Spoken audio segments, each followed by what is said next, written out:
2024년에 이제 금리 인하 기대감이 네. 슬슬 나오기 시작하면서 요즘에 한국 증시도 좀 그런 영향을 많이 받고 있는 것 같습니다.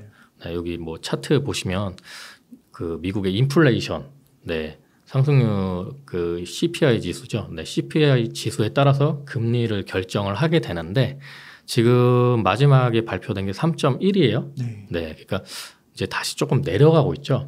네, 이게 이제 내려가고 있는 이유가 뭐냐면 제가 봤을 땐 국제 유가가 많이 지금 내려갔습니다. 네, 그렇다 보니까 아무래도 에너지에 연동돼서 물가가 많이 움직이고 있거든요. 네, 그렇기 때문에 지금 금리 인하 이야기가 나오고 있고 내년 정도 되면은 금리 인하가 좀 될 것 같긴 한데 제가 봤을 땐 빠르게 될 것 같지는 않고요.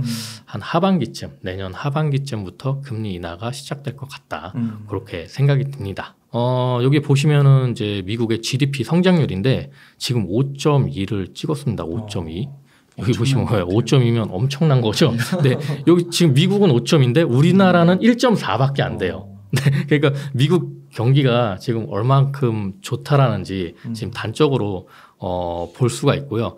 근데 이제 좀 경계를 하고 있는 거는 과연 이 5.2가 계속 유지가 될 거냐라고 봤을 때는 조금 우려의 수준이 있을 수 있다라는 거, 네, 그것 때문에 좀 그런 것 같습니다. 하지만 지금에서는 어쨌든 미국 경기가 점점 풀리고 있다라는 부분이 보이고 있기 때문에 증시라든지 뭐 코인이라든지 뭐 여러 가지의 움직임이 생기고 있는 것 같습니다. 그리고 또 그 많이 관심들을 갖고 계신 게 네네. 우리나라에서 또 2차 전지 섹터잖아요. 네. 오늘 또 주가 흐름이 엄청 좋더라고요. 에코프로 머티 같은 경우는 네. 지금 벌써 뭐 한 달 만에 한 4배 오른 것 같은데요. 네, 제가 저번에 한 달 전에 출연했을 때 네. 막 상장한 지 얼마 안 됐었는데 네. 그때 시총이 한 3조 9천억 정도, 4조. 네, 이제 4조 가까이 됐었거든요. 네. 그래서 오늘 지금 아까 방금 이 방송하기 전에 확인을 해보니까 지금 13조 6천억 정도 이제 주당으로 봤을 때는 거의 20만 원 가까이 와. 지금 이제 다가가고 있어요. 네. 그래도 엄청나게 지금 상승률이 엄청난데 한 달 전에 비하면 거의 4배 정도 네. 오른 주가고요. 그런 걸 봤을 때 과연 2차 전지 섹터가 더 조정을 겪을까? 네. 네, 거의 바닥을 찍고 지금 올라오고 있는 상황이다. 저는 그렇게 보고 있습니다. 미국의 인플레이션 감축법의 이제 세부 조항인데요. 이제 해외 우려 집단에 대해서 이제 제재를 하는 겁니다. 그래서 요게 해외 우려 집단이라고 지금 미국이 보고 있는 게 중국, 러시아, 북한, 이란이고요. 이제 이런 기업들하고 이제 합작 회사를 만약에 하게 될 경우에는 25% 그러니까 만약에 중국하고 합작 회사를 한다 그럼 중국의 지분이 25% 이제 밑으로 네, 계약을 해야 된다라는 기준을 정했어요. 네, 원래는 이게 50% 그러니까 50% 밑으로 되지 않을까 그렇게 예상을 했었는데 미국에서 좀 더 강력하게 25% 미만으로 잡은 거죠. 빡세네요. 네, 이거를 어떻게 보면은 이제 미국이 중국에 대한 견제를 더 강하게 하겠다는 의지를 보여준 거라고 보고 있고요. 이 부분을 저는 이제 어떻게 봐야 되냐, 이제 중국 자본 지분의 25% 미만에 대한 의미에 대해서 이제 생각을 해봤는데, 뭐 지금 하나증권 이제 김현수 연구원님, 뭐 11월 30일 이제 보고서에서 이제 직전이에요. 이 발표가 되기 직전에 이제 나온 보고서에서 이 규정의 쟁점은 이제 중국 부품 및 광물의 최소 허용치 기준치, 그다음에 중국 자본 지분의 허용률 등 두 가지라고 이제 분석을 하면서 만약에 25% 미만이 적용되면 국내 2차 전지 업종의 주가 상승 강도가 강하겠지만, 네, 반대로 50% 이상의 느슨한 수준의 중국 제한 규정이 적용될 경우 국내에는 악재로 작용할 것으로 내다봤다. 뭐 이렇게 예상을 하셨어요. 근데 제가 봐도 이랬거든요. 그러니까 당장은 이게 중국하고 지분율을 5대5로 하는 게 편하잖아요. 돈도 좀 덜 낼 수도 있고, 그리고 중국이 아무래도 그 뭐 전구체라든지 이런 데는 기술력이 더 좋을 수도 있기 때문에 그런 기술력을 흡수할 수도 있는 거고. 근데 요거를 이제 25% 이하로 한다라는 거는 미국 입장에서 그렇다고 중국을 아예 내칠 수는 없는 거고, 네, 중국 공급망을 끊을 수는 없는 거고, 앞으로 내재화, 중국 이외의 국가들 니네들 내재화를 빨리 해라 라는 의미거든요. 그렇게 따지면 어차피 내재화를 해야 되는데 50%보다는 25%로 갔을 때 매를 더 빨리 맞는 게 낫다. 저는 그런 생각이 들고요. 그다음에 뭐 김현수 연구원님도 25% 미만이 적용되면 2차 전지 업종의 주가 상승 강도가 강해질 거다라고 예상을 했다라는 거, 예, 호재로 본 거죠. 예, 저 같은 경우도 좀 호재로 보고 있거든요. 네. 여기 보시면은 이제 리튬, 탄산리튬 선물 가격인데 반등을 하고 있어요. 바닥을 다지고 지금 이제 10만 위안 위로 올라왔는데 그 이하까지도 떨어졌단 말이에요. 그래서 탄산리튬 톤당 10만 위안은 사실 심리적 마지노선 구간이에요. 이 밑으로 떨어지면 탄산리튬을 생산하는, 그러니까 리튬을 생산하는 기업들이 마이너스가 돼요. 마진이. 그렇기 때문에 이 가격을 지켜줘야 되고 이 가격 이상으로 가야 된다라는 거죠. 뭐 예를 들어 포스코홀딩스의 리튬의 적정 가격은 톤당 2,600만 원 수준으로 보고 있습니다. 예, 2,600만 원 수준으로 보고 있기 때문에 이 가격 훨씬 밑에 있죠. 아직도 올랐음에도 불구하고. 그러면 이제 리튬을 생산하는 업체들이 이 가격이 만약에 계속 유지가 될 경우, 지금 10만 위안 수준에서 유지가 될 경우 이제 생산을 줄일 수밖에 없고요. 파산하는 기업들도 있을 수 있다.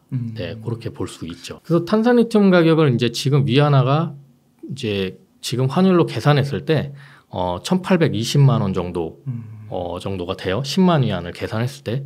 그러니까 이제 2,600만 원이면 거기까지 올라가려면 요거보다 더 높은 가격이 돼야 될 거잖아요. 그러니까 지금 가격은 사실 굉장히 바닥에 근접해 있다. 그리고 그 바닥을 다지고 지금 상승 추세에 놓여 있다. 그렇게 보시면 되고요. 이 리튬 가격에 따라서 또 움직이는 기업들이 있겠죠. 네, 네, 대표적으로 미국의 알버말. 네, 미국의 이제 최대 리튬 생산 기업인데 이 알버말 주가도 리튬 가격이 반등을 하다 보니까 요즘에 좀 급격하게 상승을 보여주고 있고요. 네. 알버말뿐만이 아니고 SQM이라든지 아니면 리벤트라든지 경쟁 업체들도 지금 굉장히 상승 추세에 있다고 보시면 됩니다.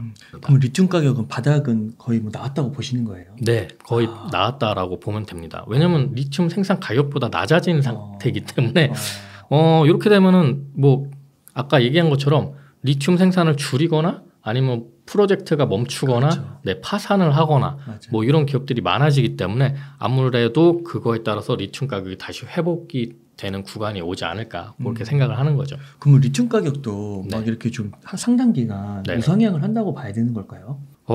옛날처럼 그렇게 급등하지는 않을 것 같지만요. 조금씩 회복을 하는 수준이지 않을까 생각이 듭니다. 네. 전면 금지를 했지만 이제 향후 또 풀릴 거잖아요. 이게 뭐 1, 2년 한 것도 아니고 몇 개월 전면 금지한다고 기관들이 그거 못 기다리진 않거든요. 그러니까 이제 기관들은 좀 비벼볼 수 있는 시간이다 생각하고 줄이지 않고 오히려 조금 더 늘리는 경우도 생긴 것 같아요.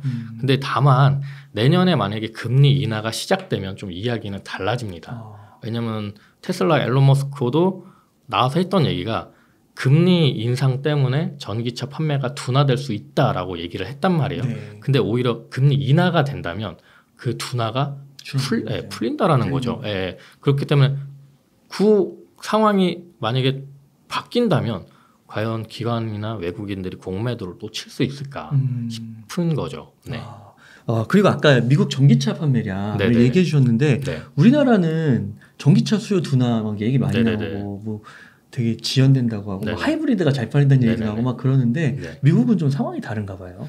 미국은 아무래도 이제 보조금을 굉장히 많이 주기 시작을 했고요. 그다음에 미국 경제가 우리나라가 지금 미국에 투자를 많이 했잖아요. 기업들이 양극재나 뭐 배터리셀 기업들이 그런 부분에서 뭐 제조업도 활성화가 되고 있고 그러다 보니까 미국에서 이제 전기차 판매량이 계속 높아질 수 없는 이제 상황이고요.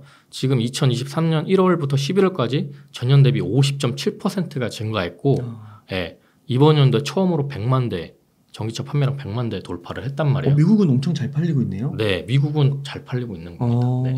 우리나라만 그런 거예요? 네, 우리나라만. 그래요? 우리나라는 사실 아직까지는 이 전기차가 도입이 되기에는 좀 어려운 점이 많고요. 왜냐하면 미국 같은 경우에는 이제 그 단독주택들이 또 많잖아요. 그러니까 전기 충전하고 하는 거 설치만 하면 되는데 우리나라는 아파트가 많기 때문에 뭐 요게 좀 전기차만 조금만 많아져도 기다려야 되고, 예. 특히 얼마 전에 뭐 예를 들면 수소차 같은 경우에는 수소 수급이 딱 끊기자마자 지금 막 수소 충전하는데 문제가 엄청 생겼단 말이에요. 그러다 보니까 그런 인프라적인 문제라든지 그런 것들이 좀 더 해결이 돼야 된다고 보고 있고요. 미국은 뭐 테슬라 쪽에서 인프라를 굉장히 보급을 많이 하고 있잖아요.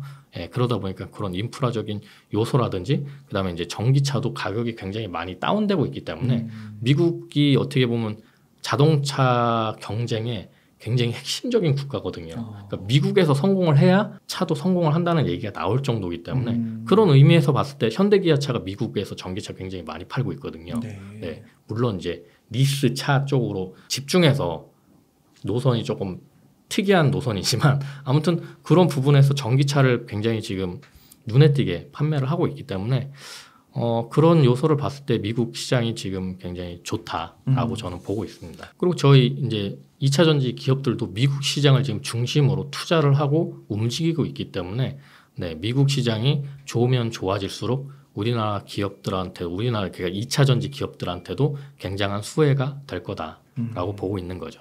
결론은 토요타도 전기차에 엄청난 투자를 지금 진행하고 있다는 게 결론은 하이브리드가 아니고 전기차라는 거죠. 네, 그러니까 하이브리드는 지금 어떻게 보면 징검다리 역할이나 마찬가지입니다. 그러니까 전기차를 본격적으로 보급하기 이전에 그 사이에 불편한 점들을 하이브리드가 채워주고 있는 거죠. 네, 그렇기 때문에 우리나라에서도 지금 하이브리드가 이번 연도에 많이 판매가 됐고요. 왜냐하면 충전하는 데가 어렵잖아요. 네. 하이브리드 같은 경우는 기름 넣고 전기랑 같이 이제 돌아가는 거기 때문에 그런 불편함을 하이브리드 자동차가 채워줬다. 네, 그렇게 보시면 되고 장기적으로 봤을 때는 하이브리드도 사실 점점점 없어지지 않을까 그렇게 생각을 하고 있습니다. 아, 네. 네. 그 또 앞서서 양극재가 네네. 우리 2023년을 좀 달궜다면은 그 다음에 이제 주목해야 될 게 전구체라고 네네네. 좀 얘기를 하셨잖아요. 네네. 와, 에코프로 머티리얼즈 진짜 많이 올랐는데 이거 지금 이 정도면 거품 아닐까요? 어떠세요?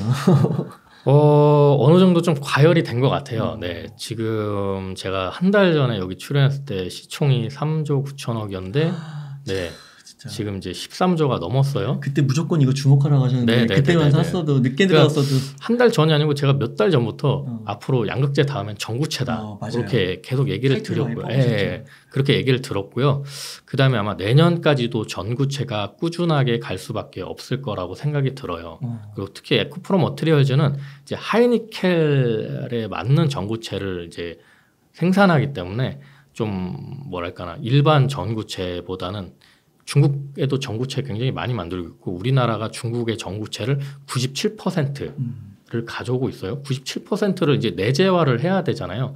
전부 내재화를 할 수는 없어요. 왜냐하면 에코프로 머티리얼즈도 이렇게 상장해서 돈을 이제 투자금을 모았지만 내재화 비율 목표가 30%예요. 네. 그렇기 때문에 이제 다 내재화를 할 수는 없지만 그래도 어느 정도 이제 하이 레벨에 있는 이제 높은 레벨에 있는 양극재는 본인들이 만들겠다라는 의지를 보여주고 있다라는 거죠. 그리고 그게 고부가가치 산업이고요.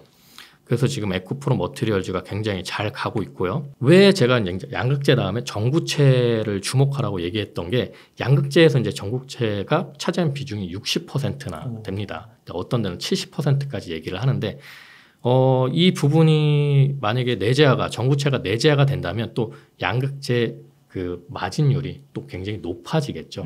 그러니까 이거는 우리나라 기업이 할 수밖에 없는 내재화를 할 수밖에 없는 섹터라고 저는 보고 있고요.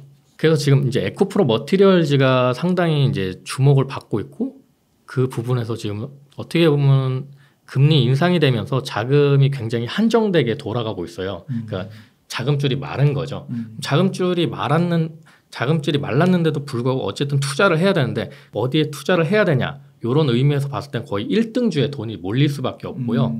그래서 지금 에코프로 머티리얼즈가 전구체, 국내 전구체 기업으로는 1등주이기 때문에 지금 굉장히 주목을 받으면서 급등을 하고 있는 상황입니다. 근데 제가 봤을 때는 그래도 그 이외에 전구체 사업을 진행하는 기업들을 또 주목을 해야 된다라고 보고 있고요. 그 중에 이제 제가 전부터 계속 얘기해드린 뭐 에코앤드림이라든지 미래나노텍이라든지 이런 회사들도 이제 중견기업으로서 전구체 사업 진출을 계속 꾸준히 모색을 하고 있고 이런 회사들이 왜 큰 돈이 들어감에도 불구하고 전구체 사업을 진행을 하느냐.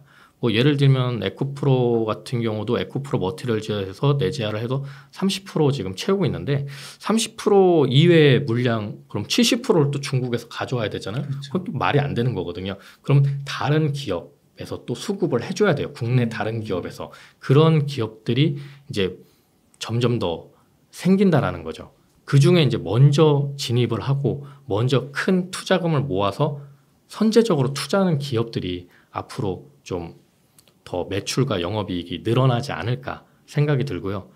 이제 중견기업 중에서는 아까 지금 언급해드린 에코앤드림이나 미래나노텍 쪽이 좀 유망하다. 그렇게 저는 보고 있습니다. 그 미래나노텍은 포스코 쪽이랑 좀 연결이 돼 있는 네네네. 거죠? 포스코 퓨처엠이 그 2차 전지 소재 쪽으로는 최대 고객사입니다. 그러다 보니까 이제 좀 그쪽에서 밀어주는 부분도 굉장히 많은 걸로 알고 있고요. 에코앤드림 같은 경우에는 이제 유미코아, 유미코아의 전량 납품하는 조건으로 지금 전구체 사업을 진행을 하고 있고요.